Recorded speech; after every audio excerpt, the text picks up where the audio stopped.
Bandwidth for changelog is provided by Fastly. Learn more at fastly.com. We move fast and fix things here at changelog because of Rollbar. Check them out at rollbar.com. And we're hosted on Linode servers. Head to linode.com/changelog. This episode is brought to you by our friends at Rollbar. Check them out at rollbar.com/changelog. Move fast and fix things like we do here at changelog. Catch your errors before your users do with Rollbar. If you're not using Rollbar yet or you haven't tried it yet, they have a special offer for you. Go to rollbar.com/changelog. Sign up and integrate Rollbar to get $100 to donate to open source projects via Open Collective. Once again, rollbar.com/changelog.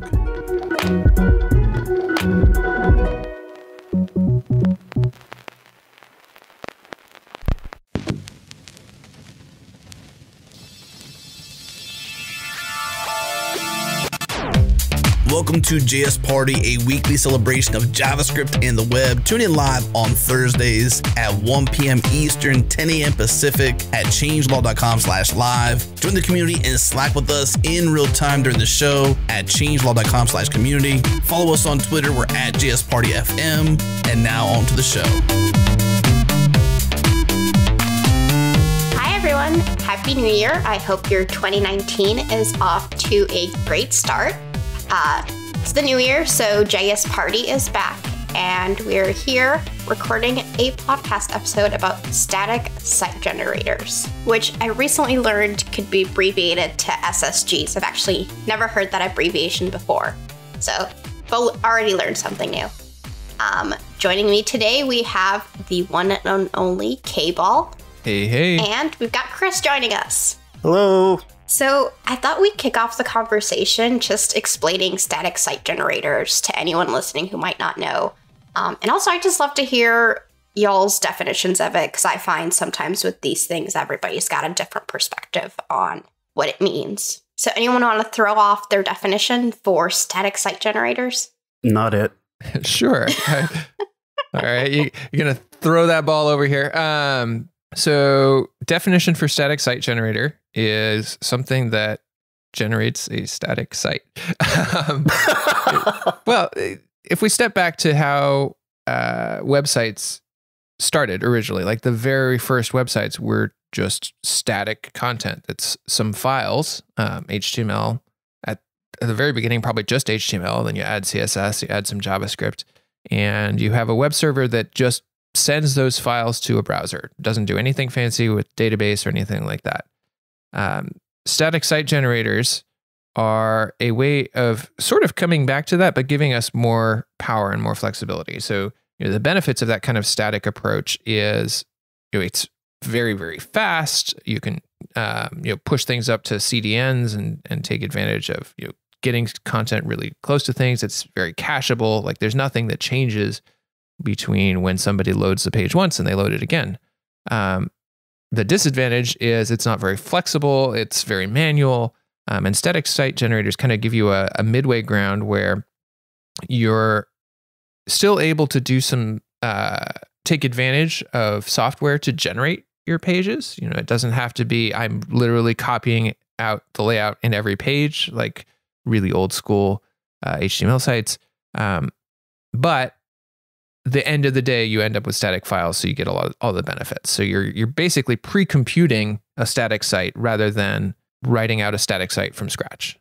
Right. Yeah. I would add to that it's almost like a CMS where it's like maybe a typically with some of these, at least, you're actually editing a say markdown file or something, and you only really, once you've got your page layouts and your styles, all you have to do is edit content, and usually these things will just see once you regenerate the site, then all your content is in a new page, and yeah, that's it's kind of like a CMS, but a little more, I guess, close to the metal. I don't know. I think the kind of relationship between SSGs and CMS, wow, that was a lot of abbreviations. is interesting just because in my mind, the like explosion of different static site generators kind of correlated with the period in time that I associate with like the explosion of like blogs and media sites on the web. And if you look at a couple of the static site generators out there, most of them, not most of them, quite a few of them are developed and maintained by media sites, whether it's a newspaper or some sort of like journalist blog or something like that. So it's kind of interesting to see how a new type of content or thing on the web kind of directly correlates with interest in that technology. I'd say it's like the 2008 to 2010 period is when I think a lot of the static site generators came out. I might be wrong on that, so don't quote me. I feel like we were so there was definitely a generation where the first set were coming out and they were very content focused and CMS-like in a lot of ways. And, that's still very much a niche within static site generation. That's something that, my website, my company website is a static site generated with Jekyll, which is a Ruby-based static site generator that I think we'll talk about later. And it's very much in that sort of CMS model.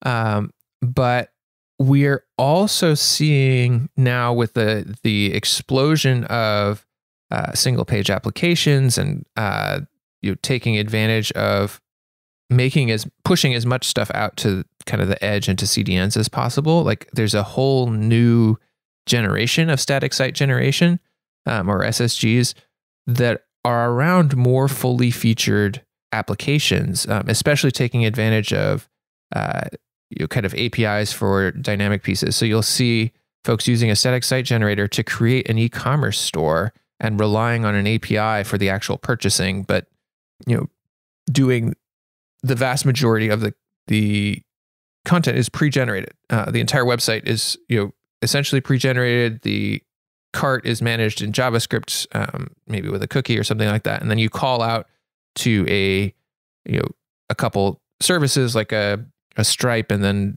something else or Snipcart or something to manage the final payments and ordering process. But so I think this model of CMS like blog like simple content static site generator was the first generation, but we're very much in the middle of a boom in a second generation of static site generation. Yeah, I think that's a great point. It reminds me of something that I wanted to mention a little bit later, but sort of where static site generators are headed and their relationship with what is called the Jamstack, which I think is a really funky name, but stands for JavaScript APIs and markup. And it's just kind of this new way of creating web projects that we can discuss. But yeah, seeing that evolution from just static content to more dynamic websites is really interesting. I feel like, to me, it's gone from what is CMSable, what is just content, to what is pre-computable in a lot of ways, right? Like what is, what can we possibly calculate up front or prepare up front so that at the time the user is interacting it, and this kind of speaks to the reason one might go with an SSG, even with a more complex site, at the time the user is interacting with it, they don't have to wait for us to do calculations or database lookups or anything like that. Like you might have a static site generator that actually has a database that it's talking to in the backend, but it talks to that ahead of time. It pre-computes all of those things so that by the time the user's having to load it, they're just fetching some HTML, CSS, and JavaScript that has been pushed up to a CDN server that is close to them. And this allows phenomenally faster websites, things that are just unbelievably fast, even though they may be relatively complex. I think it's important to understand when we talk about deploying these things to the edge or whatever, we're basically these sites, you're gonna run your build, and maybe you run that in some sort of continuous integration or continuous delivery pipeline or something. But maybe you run it even locally to test it out. But Once you do that, the result is just a bunch of HTML, CSS images that can be deployed like to any web server. It can be deployed to Amazon S3. It can be deployed to, some Apache folder somewhere. So you don't need PHP running. You don't need Node running on the background. Or on the back end, you don't need a Python server or anything like that. All you need is just something that serves pages. Yeah, and a lot of times that something can just be an S3 bucket or something like that. This enables you to essentially serve a website without actually hosting anywhere. Or, I serve my static website. I do have a server. I have a tiny, whatever the smallest server allowed by DigitalOcean. And I've got Nginx running there serving my content. And then out of it, I put Cloudflare, and it costs me $5 a month. And when I get front paged on Hacker News, it handles it just fine because it's basically not having to do anything at the time folks are loading it. Most of the content gets served either very fast from Nginx or even faster from Cloudflare.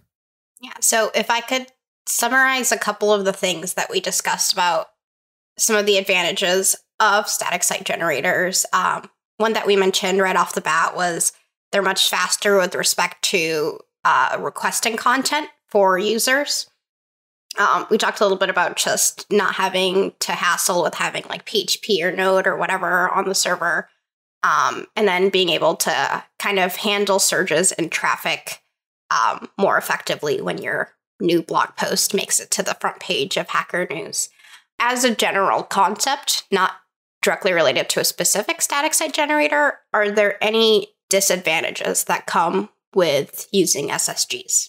Definitely. I mean, it gives you a lot less flexibility in terms of reacting to variations in a user. So like, for example, anytime you would want to reference a database field and do some lookup, and maybe you want to do here's a really good example. So if I want to do filters by category for my blog, and let somebody, kind of filter based on what category I've put, maybe by tag, do things like search or something like that.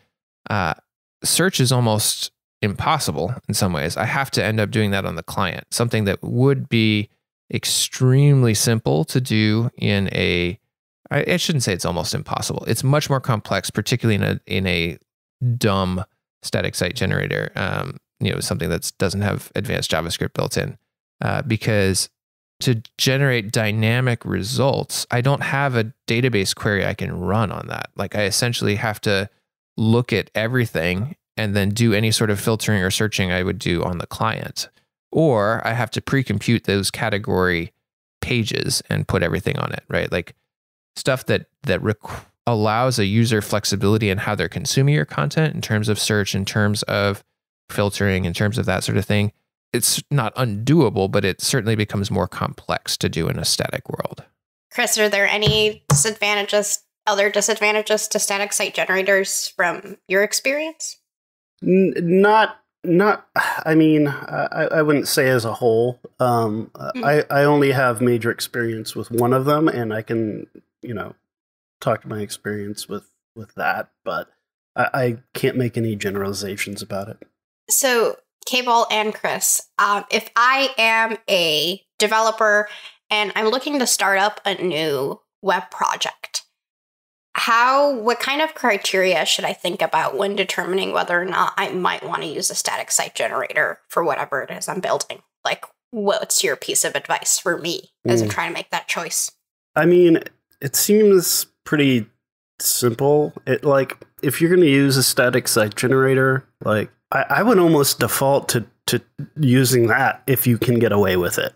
And then kind of going and saying, okay, well, we need to list out our requirements, and are any of these requirements going to take a static site generator off the table? Because it's really a great way to build a site. I find it's like my go-to if I'm going to make any sort of site.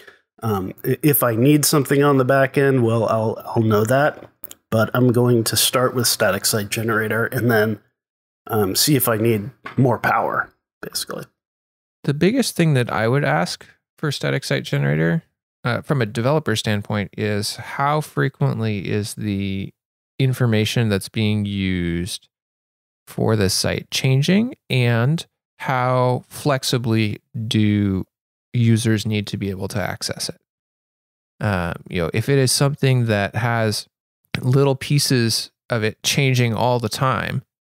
Oh, and I guess the final piece is who needs to be changing that content. Though there are tools that you can use to enable sort of more flexible CMS stuff with static sites. But if you have something what do you mean by who is using that? Yeah. So if you are creating a blog that has lots of different folks writing it, and maybe those folks need have different levels of permissions for how they're writing. Maybe those folks have more or different levels of technical expertise. When you're using a static site generator, you either need to have those folks actually in the code writing their stuff or committing things, or you need a whole nother set of tooling around that, which you can do. And there are headless CMSs or things that you can kind of now plug static site generators into to enable that. But that's another level of complexity. If you're looking for something that lets you have a multi-person blog where you're managing who can write what and having publish approvals and things like that, like you get that out of the box with something like a WordPress, whereas with a static site generator, you're going to have to plug together a bunch of different tools. So if it's a blog that's being written by, or a website that's being edited by one or two technical people, a static site generator is going to be way easier to maintain. You're not going to, they just commit code, they build it, they push it up, it's great. So it really depends on like how, who is needing to use this site that you're building in what ways and what are their workflows. And if those are workflows where once again, you need lots of different roles and people editing and you have non-technical folks involved in that process at potentially even different levels. Once again, I think there are tools that let you manage that with an SSG, but those are additional tools on top. You don't get that out of the box in the way that you would with a WordPress or something similar. There isn't something like that. I mean, I guess I would assume that somebody would have basically the editing interface itself could be an app or a server that would actually let somebody go in there and use a nice rich text editor, and then it would save out, I don't know, whatever file format, like maybe Markdown, and then at some point later you can trigger the build, which would deploy, and this would be a completely separate site. I don't know. I assume there's something like that out there. It seems like it would make sense. Does anybody know of anything? I mean, I think I am not too familiar. I think there are, there's tools for like integrating content management with things like Jekyll. Like I think you mentioned Tim mentioned in the chat that he's used SiteLeaf for folks to manage the CMS. So I've used, I don't remember what it was, but I've been recommended something similar for enabling non-technical folks to update a content in a Jekyll site and things like that. I would imagine, I know Gatsby which is a React-based static site generator. There's now a company behind that. They've raised funding. I would imagine that one of the things that they're going to be addressing, if they haven't already, and I'm just trying to look on their site and see if they do, and I don't see it at this point, but I would imagine that's one of the things that they're probably going to plug in and enable as well, is, some of the pieces around that. But once again, it's something that you have to think about if you're planning to do a static site generator for a set of folks who are not comfortable or whose workflow does not enable them to manually update the code. So if I could summarize, when I'm looking to start a new web project and I'm debating whether or not to use SSGs, the two main questions I could ask myself are, who's going to be authoring content on this web project? And then the second is how much of the interactions that users are having with the website is going to be dynamic versus how much of it is just serving up articles or something like that. Yeah, that sounds about right to me. With that in mind, one thing I want to get right into after the break is starting to talk a little bit about some of our personal experiences with SSGs, because I know we were all talking about this before, and some of us have used static site generators across different contexts, so I think it'd be cool. I'd love to hear about all y'all's experiences with them. So we're going to dive into that right after this break. Stay tuned, and we'll be talking about our own experiences with static site generators.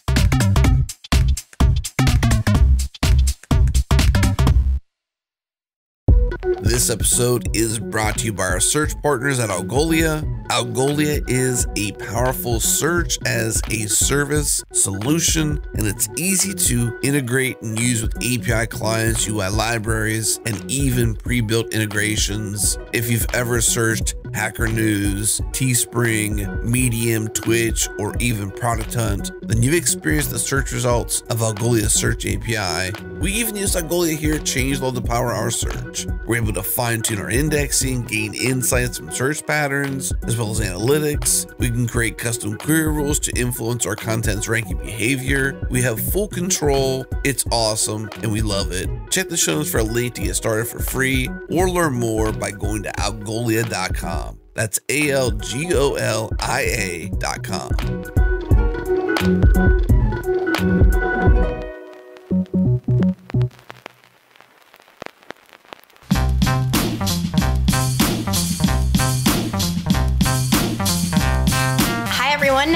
We're back. We're ready to dive back into the conversation about static site generators. And we're just going to kind of do a little roundtable and discuss our experiences using certain static site generators in the past. I can kick it off with one that I sometimes feel guilty about calling a static site generator, although it technically is. And I can kind of talk about how we used it in two different contexts. This particular tool is called Next.js. If you're in the React ecosystem at all, you're probably super familiar with it. It's a tool that allows you to create websites that are rendered server-side with the actual kind of markup written in React or JSX. And I've used this in two contexts that I think kind of show the flexibility of this tool. And these are both in open source context. So if you're listening to this and you're curious about what the code for this might look like, you can check it out. I'll mention the GitHub repos. So the first is kind of a more traditional content-heavy static site. It's the homepage for the Interact project, which you can visit at interact.io, which is just NTERACT.io. And this is written in Text.js and Next.js. If you go visit it, it looks like your kind of like standard landing page with your menu items and your hero image and all of that fun stuff. And this is powered with React and then styled components in the backend for styling. And then kind of just rendered as a static web page. The second way that we've used Next.js is more so for the fact that it's a server-side rendered implementation of React than it is as like a static site generator. And that's for a tool called Interact Play, which you can find at play.interact.io. And if you visit the webpage, what Play is, it's kind of basically like a JS Fiddle or like a Replit clone where you can like write code on one side of the screen and hit run, and it'll execute and show the output on the other side of the screen. And I think you could like use Python and R and a couple of other programming languages on there. So one of the things that I've really enjoyed about Next is the developer experience if you're not looking to do too much outside of the scope of how they intended the tool to be used, which is a fair expectation. So to get started with it, you basically install Next and React, and you set up some build scripts in your npm package JSON. You can run a local dev server that has like hot module reloading and a couple of other neat development features. And then when you're ready, you can either export the page to static HTML and serve that, or you can just run a production build of it. And I think it runs a node server when users are, it runs a node server in the production build. So yeah, developer experience is really great. It's really easy to get started with. They've got a ton of examples in the repo on how you can integrate it with other tools like styled components, Redux, all of the things that exist out in the world that you would want to use. One of the big hiccups that I've hit with it recently is getting it to work well in a TypeScript build. So one of the things we've been doing on this open source project is migrating our code base from type checking with Flow to having all our source written in TypeScript and having type checking done that way. And it's just been a bother to set up, mostly because you've got a ton of interesting kind of attributes.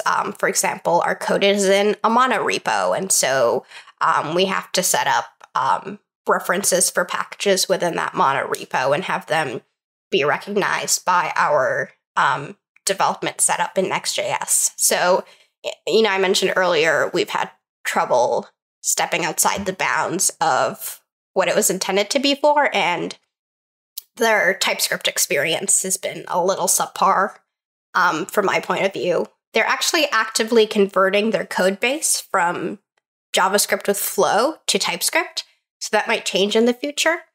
But yeah, that's been my experience with Next. I think it's like super cool that you can use it to make something like Interact Play, which is like a very dynamic and interaction-focused application. And really all we're leveraging there is the fact that it's rendered server-side and also leveraging the developer experience. But then you can also make something like the Interact.io website, which is just like plain standard static landing page. Would you say it's overkill for something like documentation for an open source project? So I think it's actually maybe a little underkill for something like documentation for an open source project. And I think it goes back to that one of those criteria that we mentioned in the last segment, which is thinking about who's going to be authoring content for this website. In my perspective, static site generators, documentation pages for open source projects should have a authoring experience that doesn't require anybody to be a developer in order to write documentation. Like, they shouldn't need to install Node or NPM or know about Webpack or any of that. Like, they should just be able to write Markdown or write plain text and have that be the way they contribute to open source. So, or the way they document open source projects. So yeah, I think I wouldn't use it for documentation pages, but just for like static sites, I think it's adequate. So you wouldn't be able to easily just toss some markdown files in a directory and have it render a site? I'm sure you could set it up to do that. And I've seen people do it, but I know in my personal experience, we're using a completely different tool for that. It's called Doxify, which kind of accomplishes the task of put a bunch of markdown files in a repository and it'll take care of rendering them in a gorgeous web page. I'm sure you could set that up with Next.js. Again, I'm not discounting it for that, but I think you'd have to write some of the glue yourself. Right. Does not do it out of the box. So Yeah. I haven't used Next much, but I've used Nuxt, which is kind of the Vue equivalent inspired by Next.js. And they're basically their front-end application frameworks that happen to also have a static site generation mode, right? They're designed for building a client application that is what, quote unquote, universal JavaScript, meaning it can render server or client. They have a bunch of stuff optimized for that. And then each one in Next, I think they call it export, and in Nuxt, they call it generate. But they have a mode that lets you, if you want to, generate a static site from that. But yeah, they're very definitely not optimized for that sort of content-focused experience. They're application frameworks more than anything, I think. And I think it's kind of cool because you do get kind of the flexibility that I mentioned, where you can build a very interactive application on one end and a pretty static website on one end using the same tool. So it's kind of a cool way to get the best of both worlds in a sense.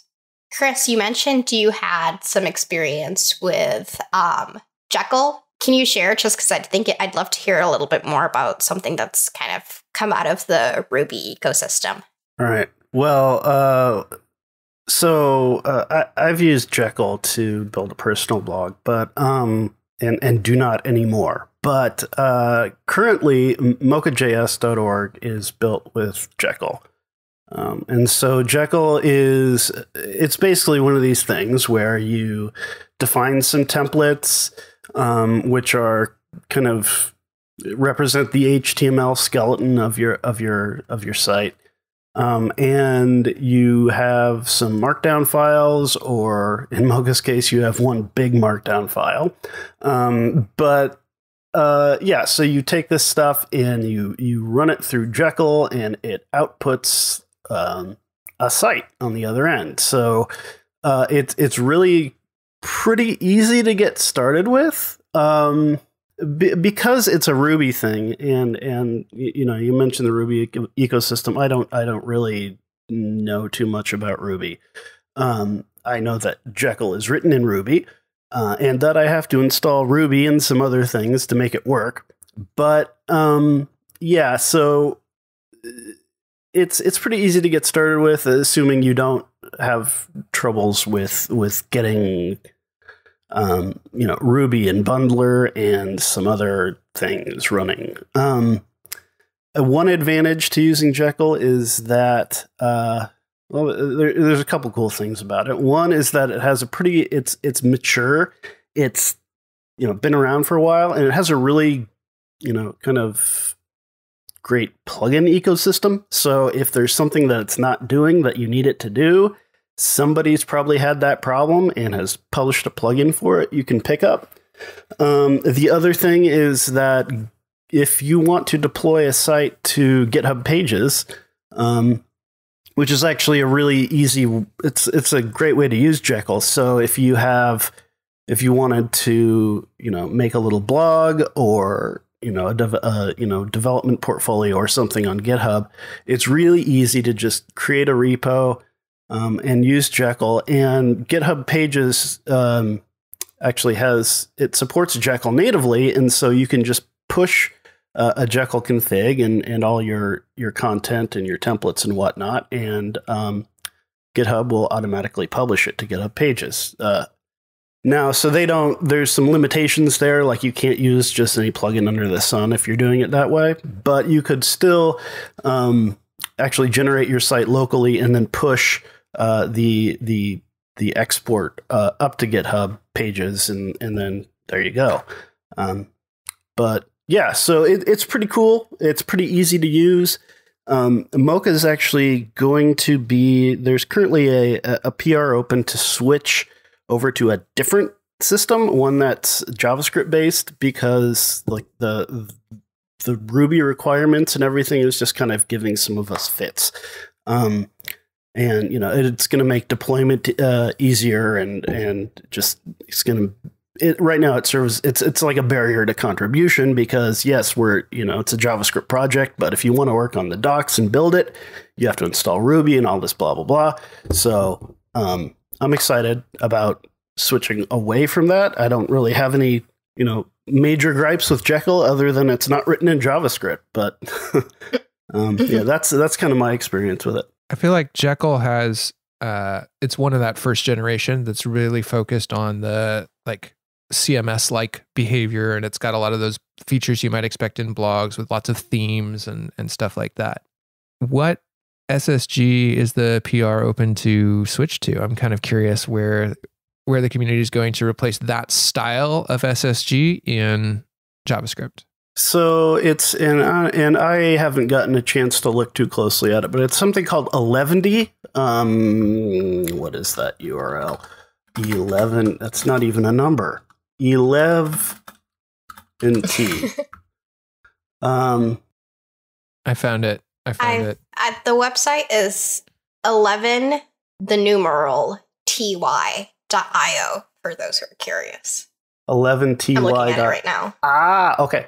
Okay, great. Yeah. No, yeah, and so it's supposed to work similarly to Jekyll, which is why Munter, one of the maintainers, chose it. But yeah, so it looks like it's got some rave reviews, but looks neat. Nice. Yeah, I've never heard of this tool. It's so interesting, but it looks like the V8 website is written using 11D and a couple of other quite popular websites. That's interesting. I've used another very simple JavaScript base. I almost hesitate to call it a static site generator as opposed to a static page generator, called Panini, which came out of Zurb and the team that behind Zurb Foundation. And it uses handlebars. So it lets you do templating. It lets you do, layouts and partials and all of that stuff. But it doesn't this is actually an interesting place to look at when you talk about a dimension that you could be making decisions on. So we talked sort of about the sort of kind of CMS driven or CMS like static site generators versus the more application framework static site generators. When you get something like Jekyll, it does a lot for you in terms of wiring the site together, and it has preconceived notions about the way pages fit together and what a post, it's quote unquote blog aware, so some idea of like what a post is and how that works. Panini is simpler in some ways than that. It's only focused on one page at a time. It doesn't have a concept of a site. You have to put that together yourself with your own structure. But what that enables is that you can actually use it for generating, for example, emails. So it's used both for generating sites, but also for generating HTML emails and plugging things in and giving yourself a simple programmatic static site generator like flow for that. Found it pros and cons to it. It's great in that it's simple to set up. If you're doing this kind of simple flow, it's really nice how flexible it is because it does less. It lets you plug it into your own workflow in different ways. That said, if you're going outside of the pre-established workflows, you're going to have more work.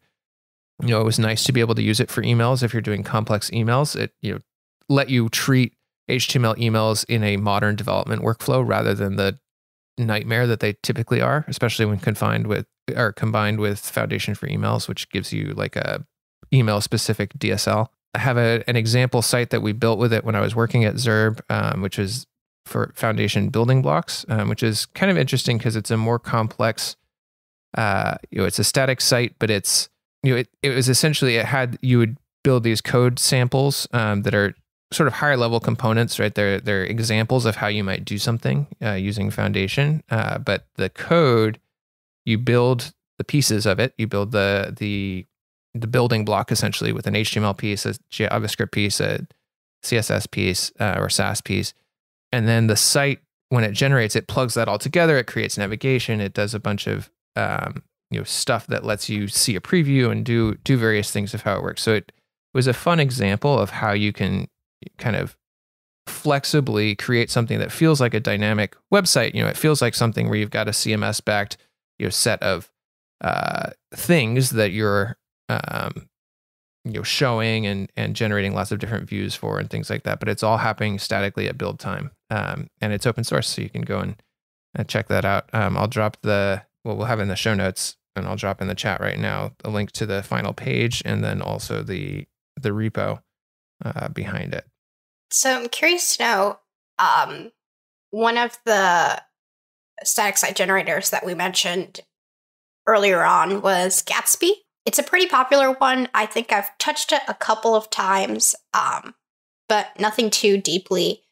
Do any of you have experiences with it or have seen anyone do anything interesting with Gatsby? Because it seems like it's pretty popular at this point. I think it's technically a VC-funded open source project now. So it seems like they've gotten a lot of attention, and I'm curious to know what it's like to use from a developer perspective.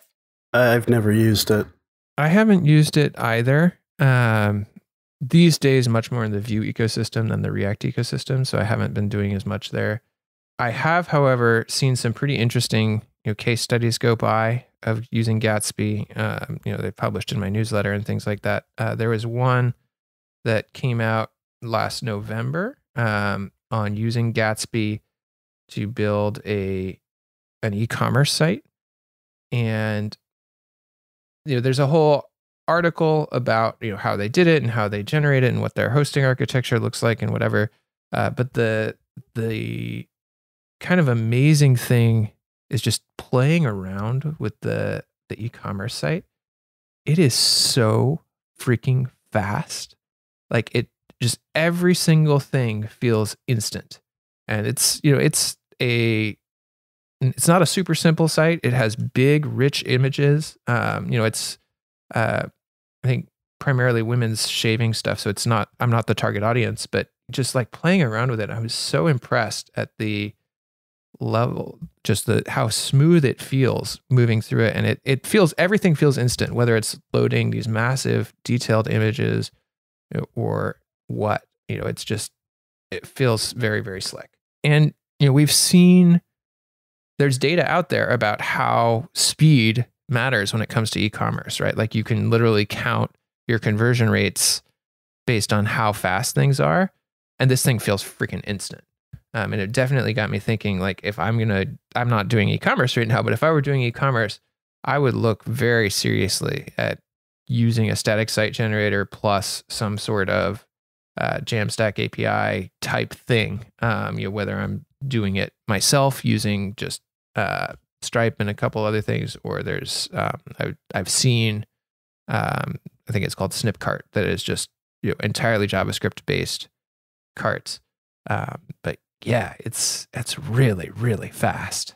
Yeah, I just headed over to the website and popped into slow 3G throttling on my Chrome DevTools and kind of browsed around their product page a little bit. It's actually not too shabby for the throttling that's on there. So I want to kind of start to look forward into the future, because we've talked about what SSGs are, what their past was, and then kind of some of the ways that we're using them. But I'm curious to know, what are y'all's predictions for what the future of SSGs will be? And then also, I guess, what you'd like to see evolving in the static site generator ecosystem. So we'll get into that topic right after this break.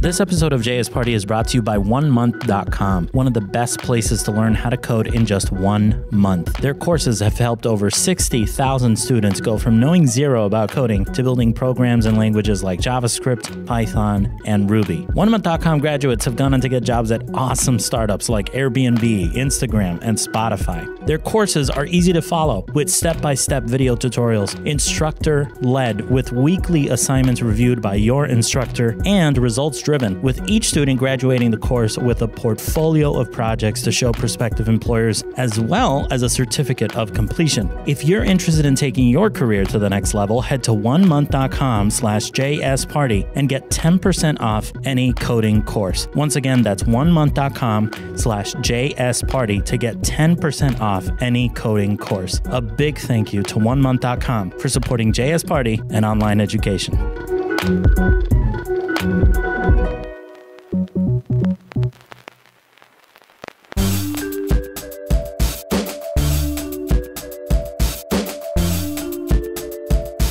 Welcome back, everybody.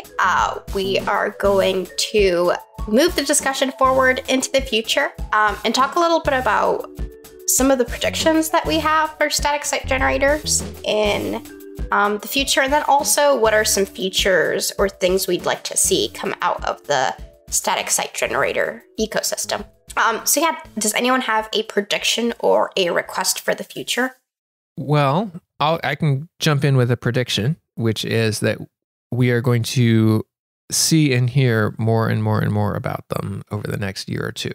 We talked about those kind of two phases of static site generators. The kind of first phase, very content driven, and I think we're now still in the early stages of a second phase of static site generators that is realizing essentially how powerful it is to combine static site generation with the proliferation of APIs. We had APIs have become kind of the way that companies have exposed their products to developers. And for a long time, that was happening on the server side. But now that we have these rich client side frameworks, we've got React maturing, we've got Vue, we've got Angular still going strong, we've got lots of stuff in Ember, all these different powerful frameworks on the client. Everybody's made that a relatively normal way to interact with their APIs. There's been a lot done to make sure that we can do that in secure ways. And that enables static sites to add dynamic functionality bits at a time. And this kind of gets into this idea of a Jamstack architecture that we'll talk about in a sec. But that ability is there now, and we're just starting to see people really take advantage of it. And that you combine that with the performance necessity of we're trying to access a worldwide audience now. We're trying to get stuff out to folks who are all over the world with potentially slow network connections, especially when you talk about mobile websites. And it's really important to be able to push things out to be as close to them as possible. So SSGs give you that ability to get your content close to the end user. And we now have the power to additionally layer on all the dynamic pieces. Like, we're just starting to see the possibilities here. E-commerce, as we're seeing, is like, we're just seeing a couple folks going that way. I think it's going to dominate niche e-commerce. Like, niche e-commerce is going to move to static site generators and API-based stuff because it's so freaking fast.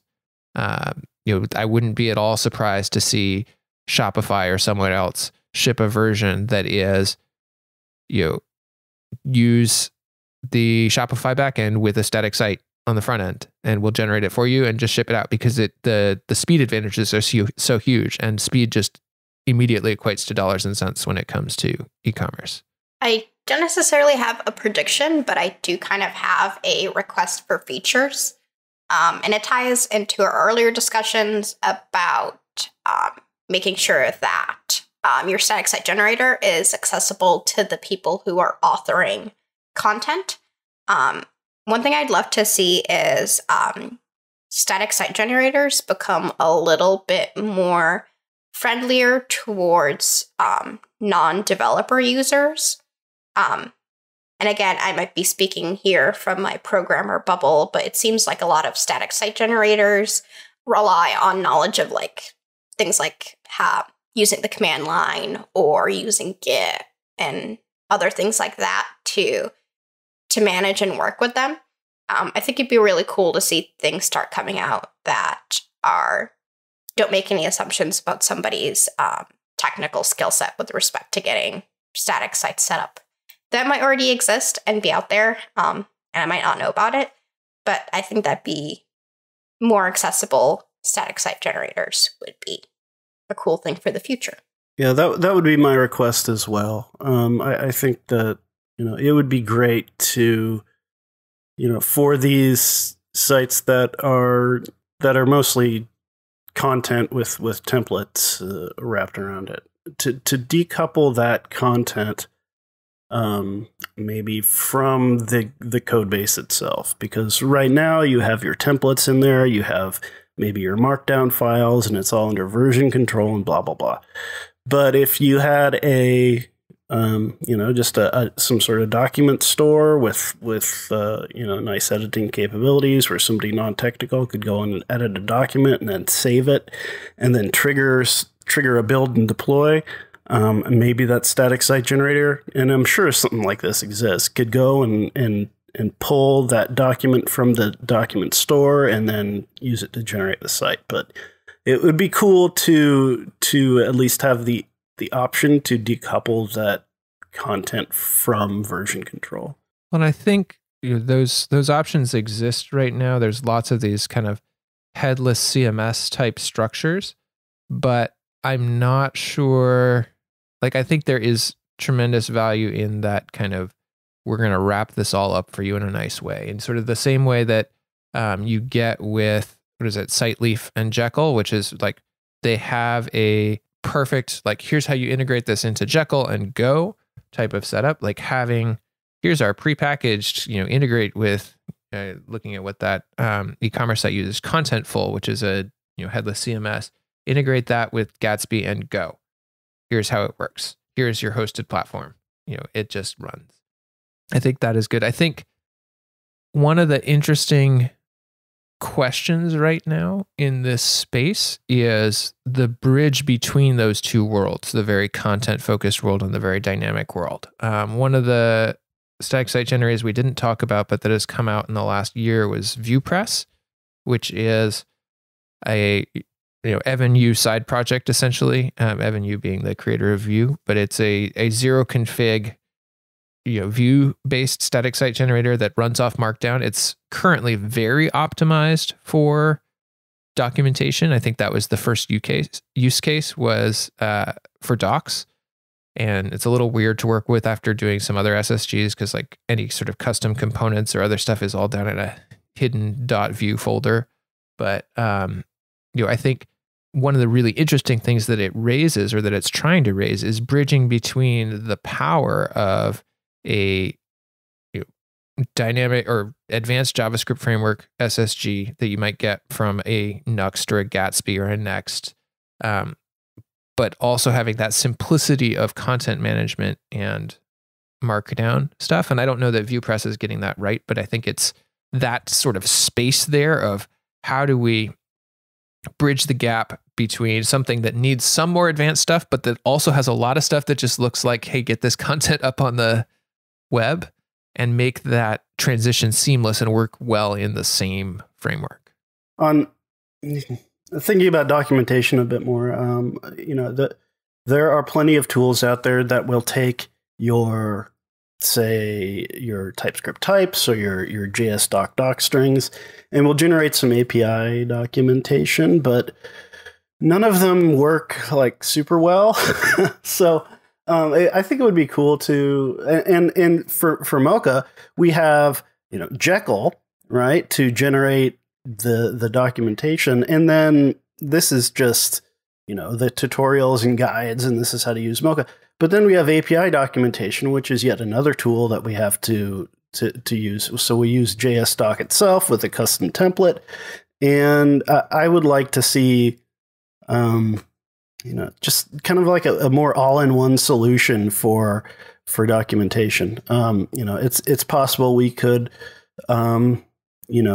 actually just do it all in JS doc. But the templating capabilities are, kind of lacking. So, I mean, just on the documenting open source project front, and especially API documentation, I would like to see some more effort because, JS doc is old and we've been using it for a long time, and, nothing has really emerged as a clear successor. K-Ball, you mentioned this a little bit earlier, and I'm curious to get a little bit more into it before we end off the show. Can you tell us a little bit about what the Jamstack is, and kind of how it relates with static site generators? Absolutely. So Jamstack stands for JavaScript APIs and Markup. And it is essentially it's kind of taking this concept of the fastest thing to send to a user is just static files, HTML, JavaScript, and CSS. So it is, saying, hey, the first thing a user sees is all going to be static. It's going to be pre-generated. It's going to be something that they can load from an edge node on a CDN. But layering in and saying, hey, we actually want this to have dynamic related stuff. So let's take advantage of the proliferation of APIs and make that possible. And in some ways, you could think of it as like, this is just your separated front end, right? This is a rich client-side application that talks back to an API. But I think what the Jamstack approach is saying, or where they're trying to take that, is saying that set of APIs doesn't have to be an API server that you manage in the backend. That can be a set of third-party APIs. Maybe that's a bunch of serverless functions that act as APIs. It's kind of decomposing your traditional backend and saying, we don't want to get rid of that directly or entirely, because there's some functionality that for either security or persistence or whatever actually needs some sort of backend. But we're going to make that something that is only interacted with via APIs and is not the first thing that gets to a user. So I think, this is this idea that applications might be primarily, or at least initially, all statically generated. This is the idea that a static site generator doesn't have to create something that is all truly static. It's just giving us the first view and the skeleton and the thing that is then going to talk back to an API. So technically that Gatsby.js e-commerce site is a Jamstack application. It is, generating JavaScript and markup and then talking back via an API to manage any sort of purchase or anything like that. There's a proliferation of companies aiming to support that now. Conceptually, you could use anything that exposes a JavaScript-based client-side friendly API. Could be used that way. So Stripe could be used. I think they might just use Stripe directly on theirs to manage it. But you could also, there's folks trying to manage, okay, here's an entire full-featured shopping cart. There's folks saying, here's your client, your content-based stuff. So you could be doing content that is managed client-side versus managed at build time or server side. It's anything that's happening where the first thing that gets to the user is completely static and any dynamic content is fetched after the fact from an API. Nice. That does sound like a really great combination of tech. I can see how that's naturally where things would be headed. Anyone have any last thoughts, feelings, opinions, rants, perspectives on static site generators? We're still in early days. This is clearly I would say, superior approach for a relatively, right now, narrow, but I think expanding set of websites and applications. It is fundamentally enabling better performance, in many ways, better security, because you're essentially shielding any sort of interactions with a web server through some more well-defined APIs that are probably a lot easier to test. You can't hack a static site. There's not much you can do there. And if you're doing just content stuff, like the fact that you can't hack it is phenomenal compared to the security nightmare that can be WordPress.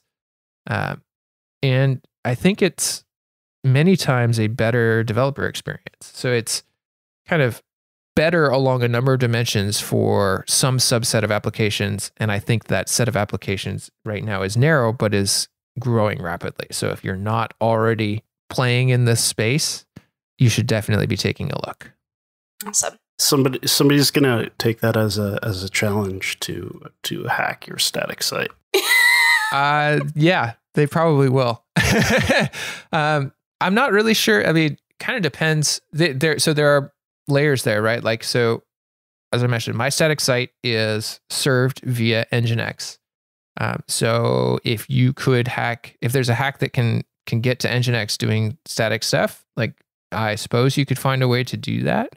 But that's a much lower surface area than the PHP that is WordPress. You can get it even lower, right? You served your static site entirely from S3 buckets. Now they've got to hack freaking Amazon before they can hack your site.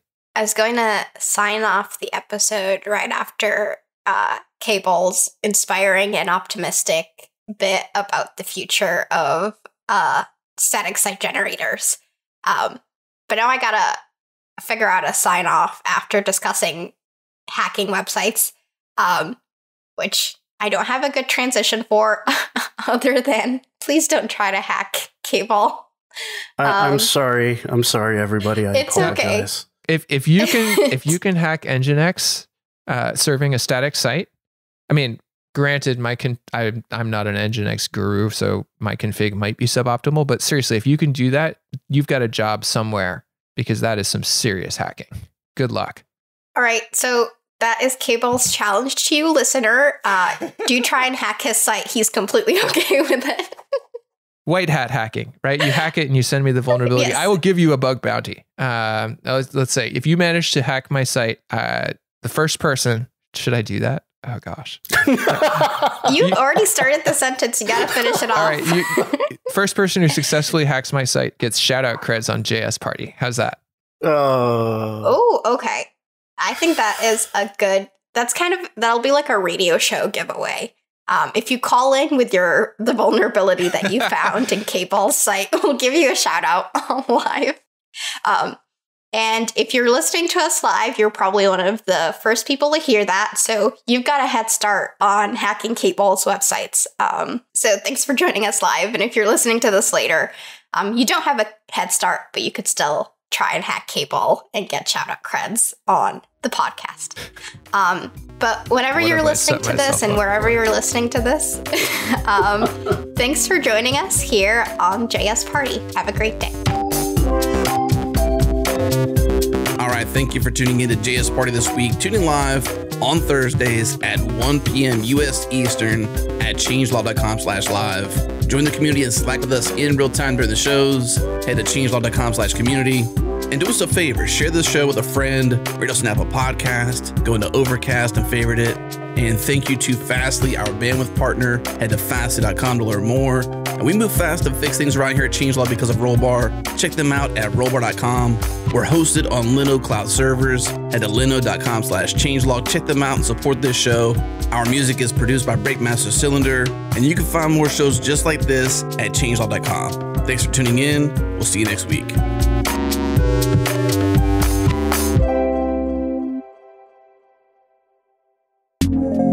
I'm Tim Smith, and my show Away from Keyboard explores the human side of creative work. You'll hear stories sometimes deeply personal about the triumphs and struggles of doing what you love.